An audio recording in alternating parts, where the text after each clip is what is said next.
Kelly. Pastor Rosanilo, acho que ele tem um recado, que tem algo que vai acontecer quinta-feira. Amém, queridos? A paz do Senhor Jesus a todos. Quinta-feira, o grandioso culto da vitória. Amém? Contamos com a presença de todos os irmãos.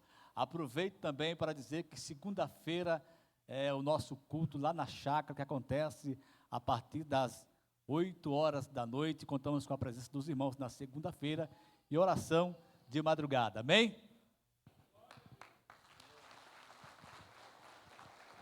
Olha, eu chamei o Rosanilo aqui porque quinta-feira vai acontecer alguma coisa sobrenatural aqui, irmãos.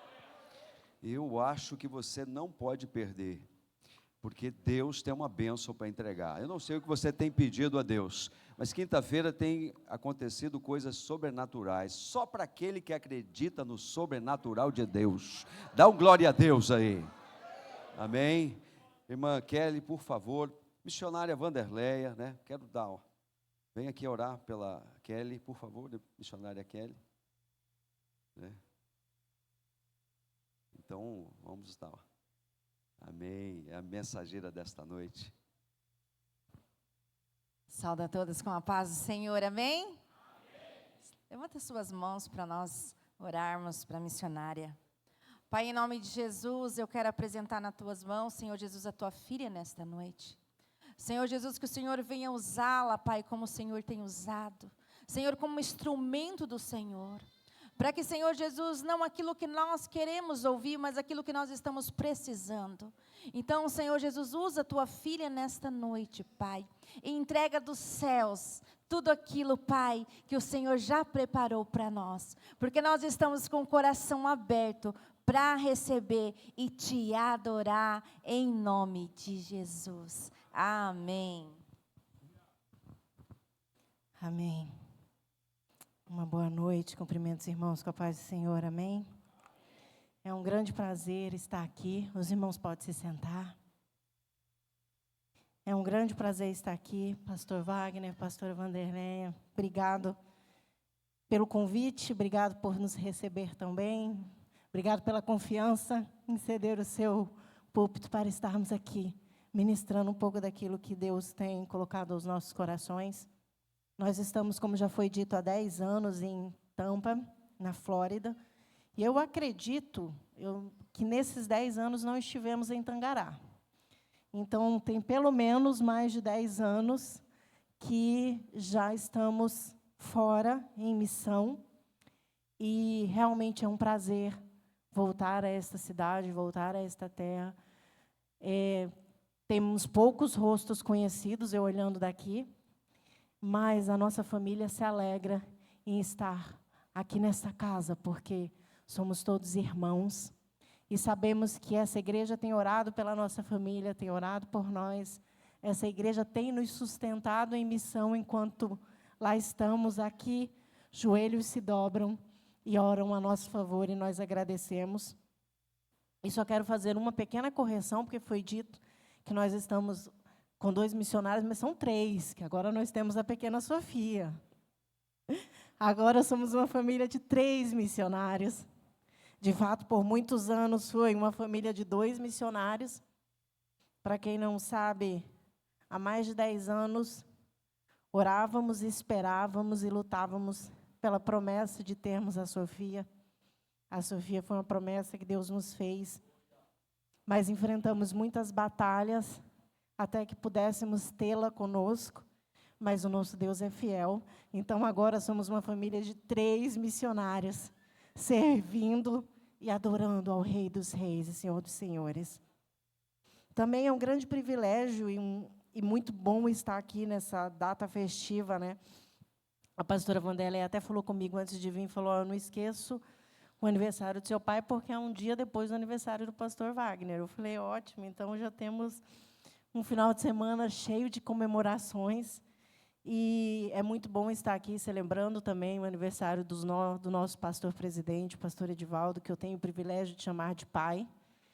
E me desculpem, porque muitas vezes eu acabo falando pai, mas é força do hábito, são alguns anos, não vou falar quantos, né, porque não preciso revelar a minha idade nesse momento, mas, de fato, eu tenho o privilégio de ter esse grande homem de Deus, não só como pastor, não só como mentor, inspiração, mas como pai. E é muito bom seguir nas instruções que tenho recebido desde criança e seguir o exemplo que tenho visto desde criança. Como foi dito aqui, a gente tem sido conhecido por onde andamos como uma igreja servidora. Mas isso é Deus que faz, e também o caráter servidor do nosso pastor-presidente. Quem o conhece sabe a disposição, às vezes maior até do que a nossa, em estar servindo, em estar se dedicando.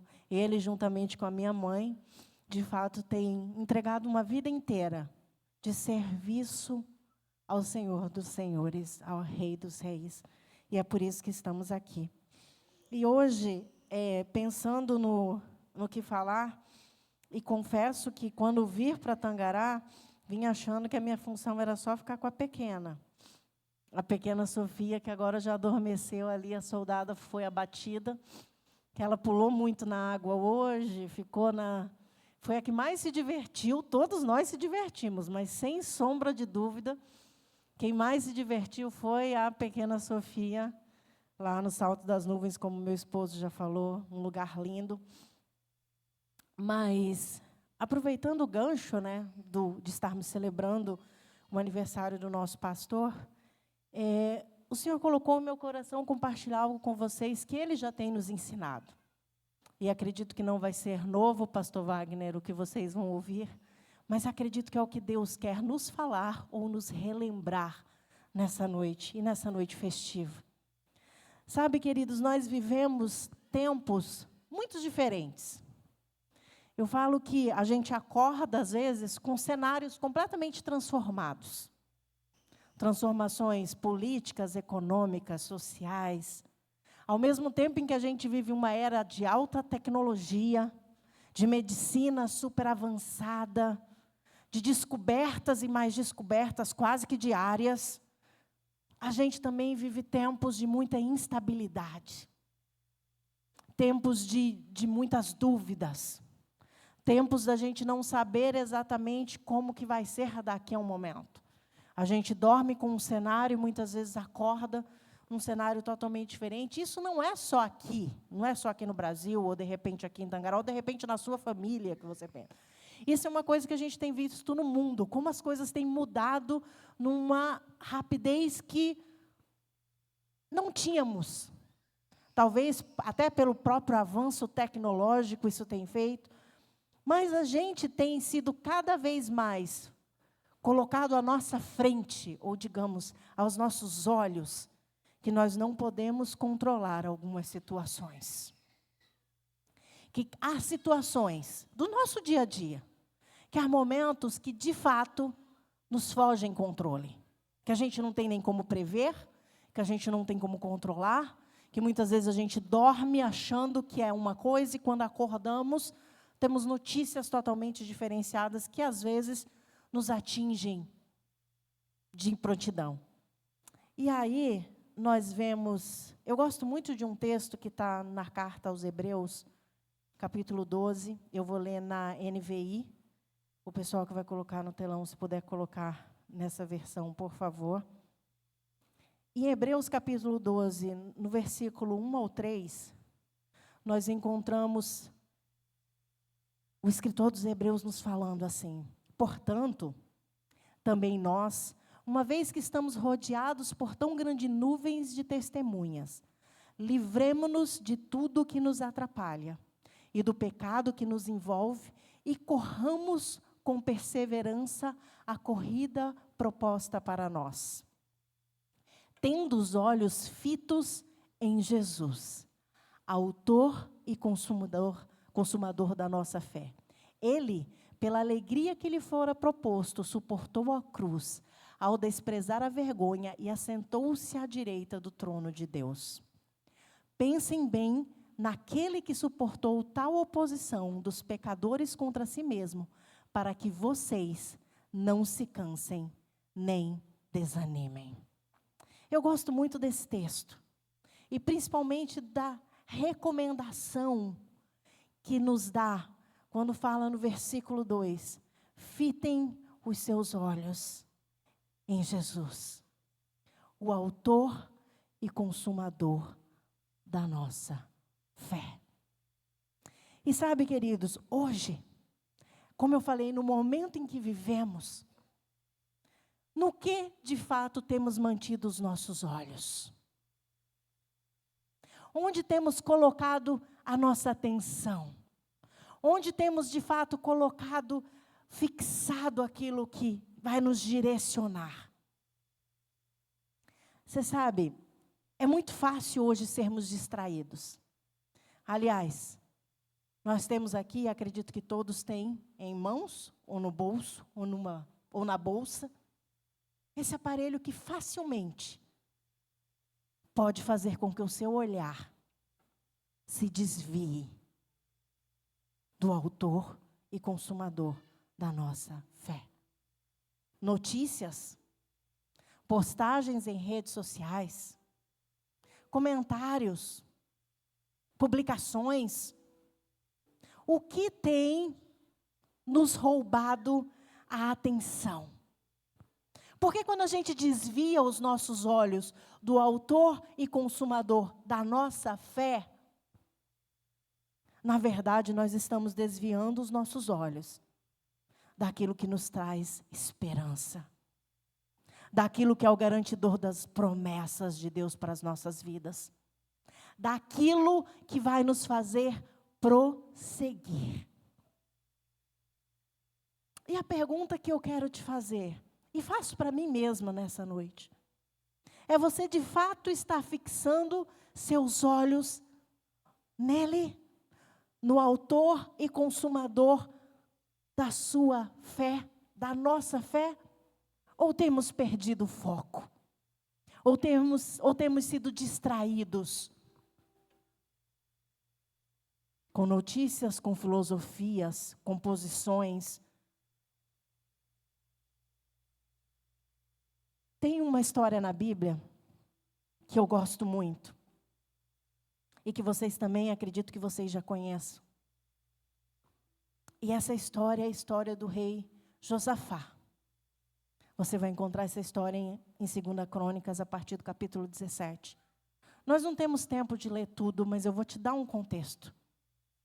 O rei Josafá assume, um rei jovem, ele assume no lugar do pai dele, e ele se compromete a andar em retidão diante de Deus. Ele assume o reinado em Judá, e ele se compromete a tirar do caminho tudo que não agrada a Deus. Ele destrói os ídolos, ele desfaz a idolatria, e o que eu acho mais interessante, pastora Vanderleia, é que em 2 Crônica 17 nos fala que ele faz uma comitiva, e ele começa a ir de cidade, a comitiva começa a ir de cidade em cidade, ensinando as pessoas a lei do Senhor. Ou seja, um rei que se compromete em, de fato, fazer com que a lei do Senhor fosse cumprida e estivesse na mente, nos corações do povo de Deus, porque ele reinava sobre o povo de Deus. E a gente vê que no próprio capítulo 17 de 2 Crônicas, fala que ele começa a ter sucesso, claro. Os inimigos começam a temê-lo. Mais que isso, pastor Wagner, ele começa a receber, inclusive, presentes, riquezas dos inimigos. E eu gosto muito porque no versículo 12, depois se você quiser ler, o versículo 12 de 2 Crônicas 17 fala: e ele se torna um rei poderoso. E a história continua. E ele está reinando, e ele começa a fazer as alianças. Só que aí a gente vê que o capítulo 17 fala de todo esse movimento, da comitiva que ensina, das pessoas que voltam a adorar a Deus, dos ídolos que são postos para fora, da adoração ser restaurada na casa do Senhor. E aí a gente se depara com o capítulo 20 de 2 Crônicas. E no capítulo 20 de 2 Crônicas, o rei Josafá, rei de Judá, se vê numa situação diferente do que ele esperava. Numa situação adversa. Ele que tinha poder, tinha riqueza. O capítulo 17 nos fala, inclusive, que ele fortificou o exército, que ele fortificou as fronteiras. Quando você olha o capítulo 17, você fala, que reino poderoso, que reino bom, que rei maravilhoso. A mão do Senhor era visível sobre ele.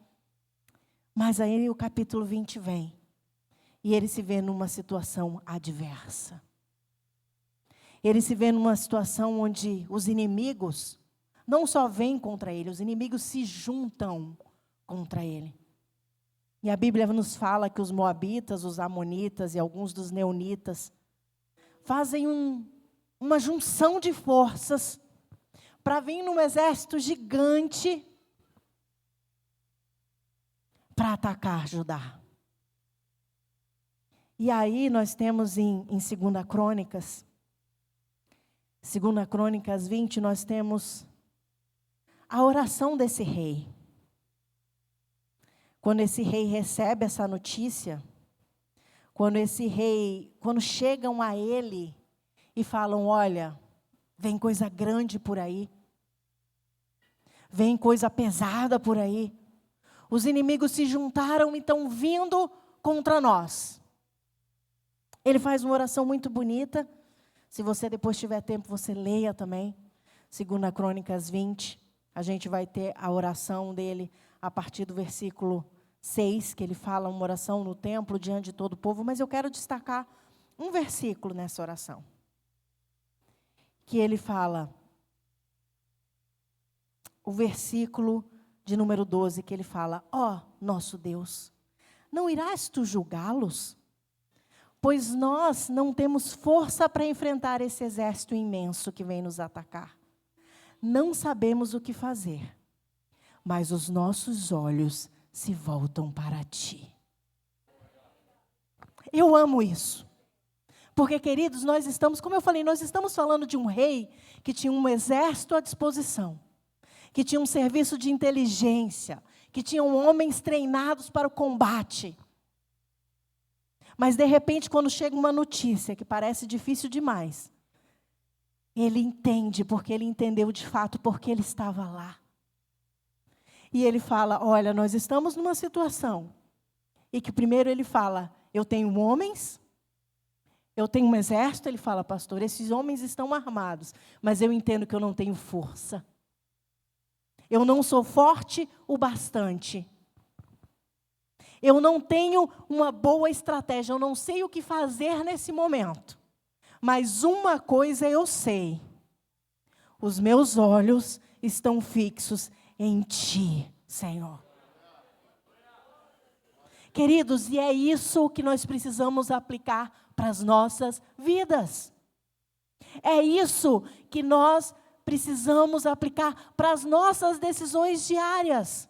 Todos nós teremos situações que não podemos controlar. Todos nós vamos enfrentar desafios que parecem que a gente não tem força nem estratégia para vencer aquilo. Todos nós.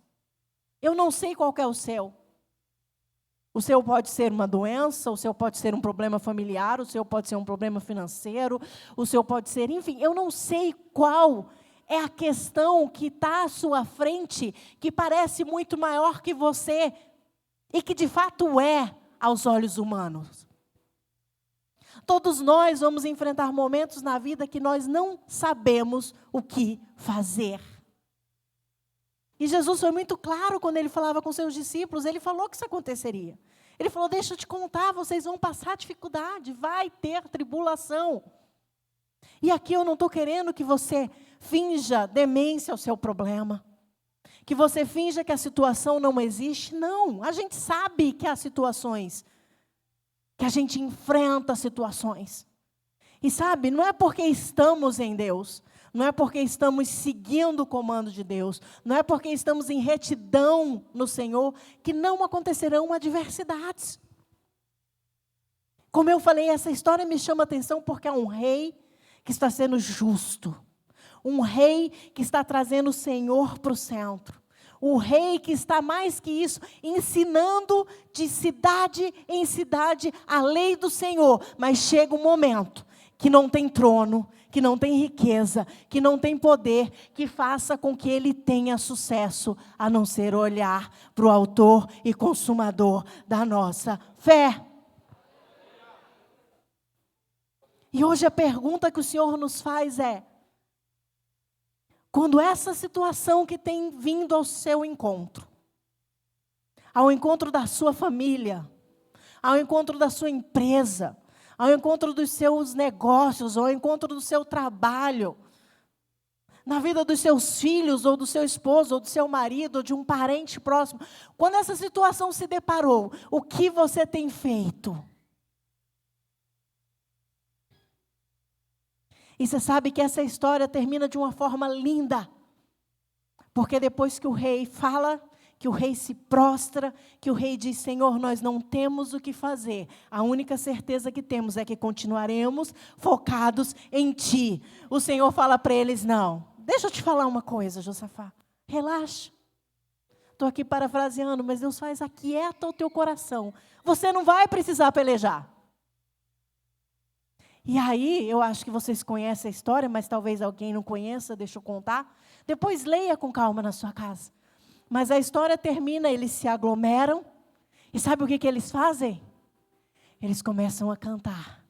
E eles dizem: Deus vai na frente, abrindo caminho, quebrando as correntes, tirando os espinhos. Eu não sei o que eles cantavam lá, mas hoje foi isso que nós cantamos, não foi? Ordena os anjos para contigo lutar. Ele faz o quê? Ele abre as portas para ninguém mais fechar. Ele trabalha para o que nele confia. Caminha contigo de noite e de dia. Erga as suas mãos, sua bênção chegou. Comece a cantar com muito louvor. Aleluias. Eu não sei o que eles cantavam naquele dia, mas eu sei que enquanto eles cantavam, sabe o que Deus fez? Deus pôs confusão no arraial do inimigo. Eles pelejaram entre eles. Os inimigos que tinham se unido para derrotar Judá, eles se mataram entre eles. E quando eles chegaram para ver, eles só encontraram cadáveres. E sabe o que é mais lindo? A palavra do Senhor nos fala que demorou 3 dias, eles recolhendo despojos, riquezas, tesouros de uma guerra, onde eles só precisaram declarar que Ele era Deus, onde eles só precisaram declarar que Ele era exaltado, onde eles só precisaram declarar que Ele está sentado no trono, e que Ele é soberano, e que é dele, por Ele, para Ele, todas as coisas. Os olhos deles se fixaram em Jesus. E enquanto o inimigo marchava para os atacar, eles olhavam para o autor e consumador da fé. E eles cantavam, e eles proclamavam, e eles diziam: Senhor, Tu és Deus, Tu estás assentado no trono, Tu és poderoso, Tu és infalível, Tu és o Senhor dos senhores, Tu és o general dos generais, Tu és o que peleja por nós. Nós cremos em Ti, nós confiamos em Ti, os nossos olhos estão em Ti. Tu vais à frente, Tu fazes, nós somos impotentes, nós não temos força, nós não podemos, mas Tu és Deus e nós Te servimos.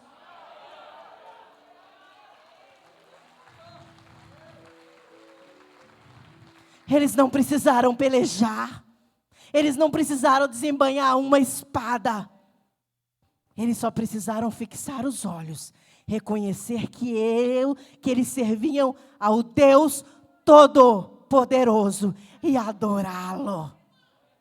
E adorá-lo.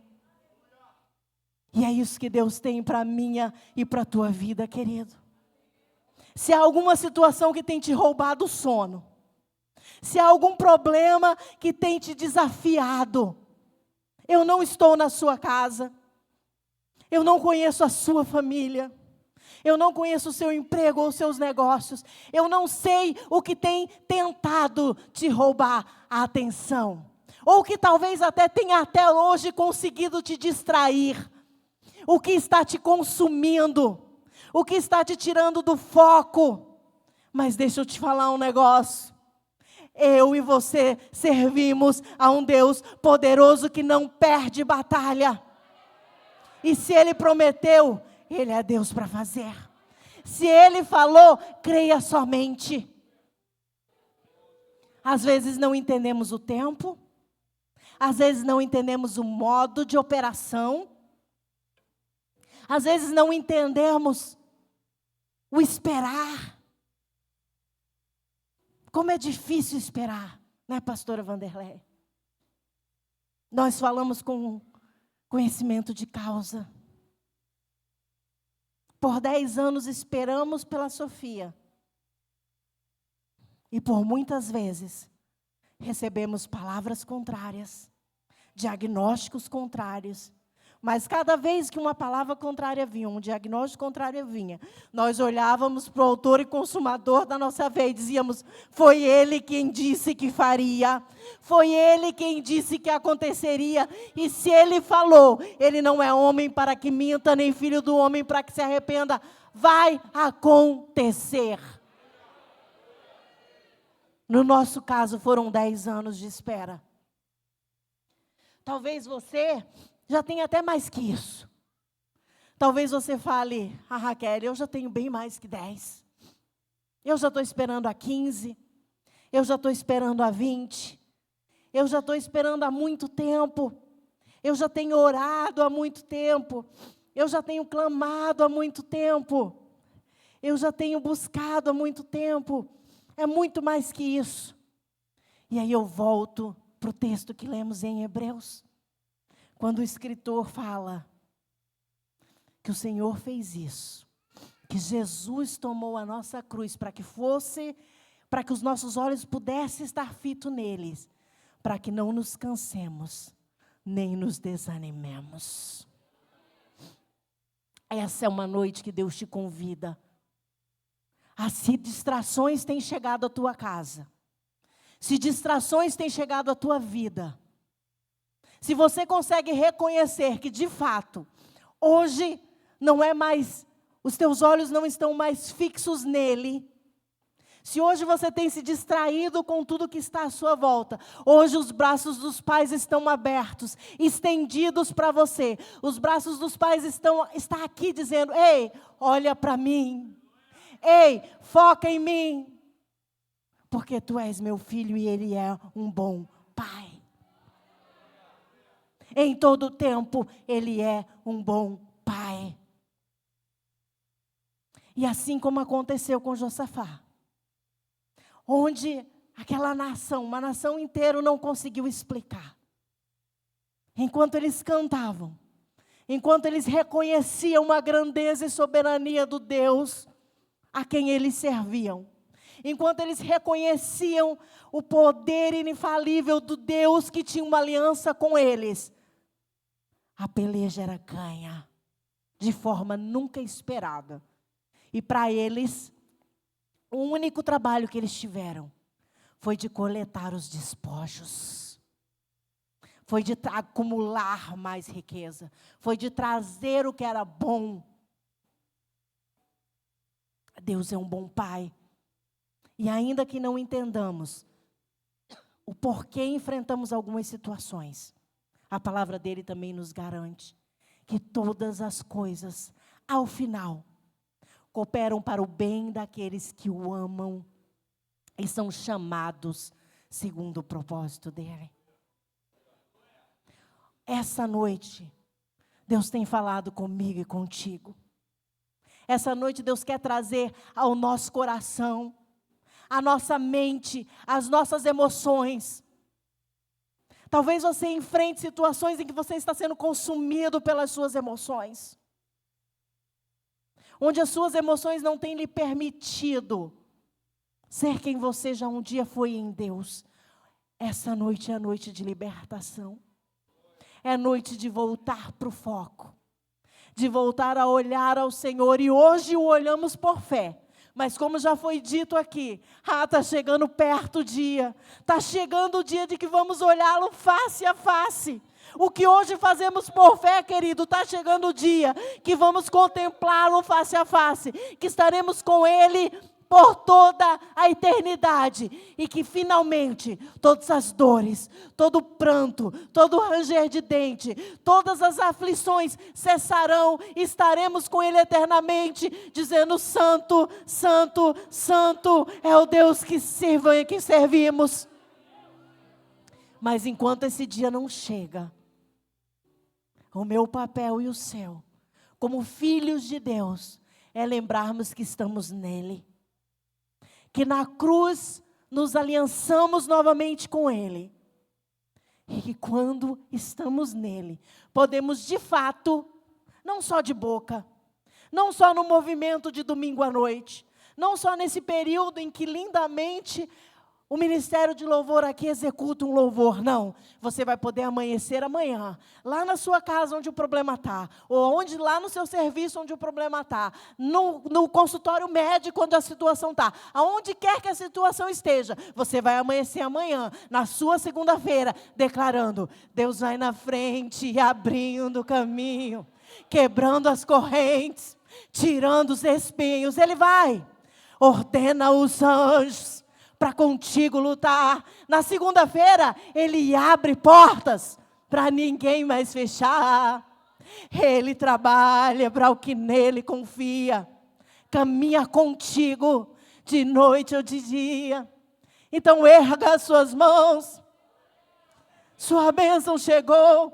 Comece a cantar com muito louvor. Adore o querido com muito louvor, exalte ao Deus dos deuses, com muito louvor, com muito louvor. Hoje Deus nos fala: olha para mim. Hoje Jesus te convida: olha para mim, e tudo o que você tem que fazer é adorar. Tudo o que você tem que fazer é me adorar. Tudo que você tem que fazer é confiar. Tudo que você tem que fazer é saber que eu sou contigo. Olha para mim. Eu sou o autor e consumador da sua fé. Eu queria te convidar para ficar de pé nessa noite. E antes